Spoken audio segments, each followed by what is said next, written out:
안녕하세요. 인하대병원 신장 영양상담 담당 영양사입니다.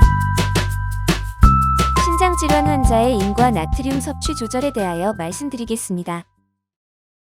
보기 편하도록 인함량에 따른 피라미드 형식으로 고인, 저인을 구분하였습니다. 고인 식품 중에서 피라미드 꼭대기로 갈수록 인함량이 높아지니 더욱더 주의가 필요합니다. 어육류군에는 고기, 생선, 달걀, 두부가 있으며 비교적 다른 식품군에 비해 인함량이 높은 편이라 일일 허용량을 준수하며 섭취하는 것이 가장 중요합니다. 단백질 섭취를 조절해야 한다고 하는데 얼마나 먹어야 하며 어떤 식품을 섭취해야 하나요? 소시지, 햄, 콩과 같은 단백질을 섭취하는 것은 좋지 않으며 환자 개인에 따라 각각 섭취량이 다릅니다. 생물가가 높은 단백질인 고기, 생선, 달걀, 두부로 섭취하는 것이 가장 바람직합니다. 만성신부전, 혈액투석, 복막투석에 따라 하루에 섭취할 수 있는 고기, 생선, 두부, 달걀 양을 그림으로 표시해 보았습니다. 만성신부전은 고기, 생선, 두부, 달걀 중에서 2단위. 혈액투석은 고기, 생선, 두부, 달걀 중에서 5단위. 복막투석은 고기, 생선, 두부, 달걀 중에서 7단위의 양으로 일일 섭취하면 됩니다. 개인별 체중에 따라 단백질 섭취량은 조절될 수 있습니다. 인스턴트 식품은 먹어도 되나요? 아닙니다. 고인 함유 음식 중 보존제가 포함된 인스턴트 식품은 고인 산혈증의 원인이 되므로 꼭 섭취를 제한해야 합니다.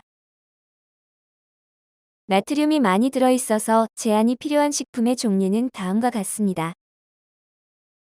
싱겁게 먹어야 한다는데 그렇다면 소금은 하루에 얼마나 먹어야 하나요? 우리나라 성인은 일반적으로 하루 15에서 20g 정도의 소금을 섭취하는데 그에 비해 신장질환 환자는 하루 5에서 10g 정도의 소금을 섭취 제한해야 합니다. 간장, 된장, 고추장, 토마토, 케찹 등의 조미료에 소금 1g이 얼마나 들어있는지 알고 소금을 하루 5g 이하로 섭취할 수 있도록 합니다. 식품 내에도 소금이 함유되어 있어 매끼 소금 1g으로 조리하여 섭취하는 것을 권장합니다. 소금 1g의 양은 워낙 적어 조리 시 소금으로 간을 하면 짠 맛을 느끼기 힘듭니다. 그렇기에 소금 1g이 들어있는 조미료의 양을 참고하셔서 다양한 조미료를 사용하여 섭취하시는 것을 추천드립니다. 나트륨 함량이 많은 음식은 이와 같습니다. 신선식품보다는 찌개, 가공식품의 나트륨, 즉 소금 함량이 높은 것을 알 수 있습니다. 그렇다면 소금의 섭취를 줄이려면 어떻게 해야 할까요? 첫째, 고춧가루, 설탕, 식초, 후추, 겨자, 마늘, 양파 등의 양념을 적절히 사용합니다. 둘째, 국이나 찌개 섭취 시 국물을 먹지 않고 건더기 위주로 섭취합니다. 셋째, 전이나 튀김의 조리법을 이용합니다. 넷째, 식사하기 바로 직전에 간을 합니다. 저염소금이나 죽염으로 먹어도 되나요? 아닙니다. 저염소금은 염화 칼륨으로 이루어져 있으므로 혈중 칼륨 농도를 상승시키기 때문에 도리어 악영향을 끼칩니다.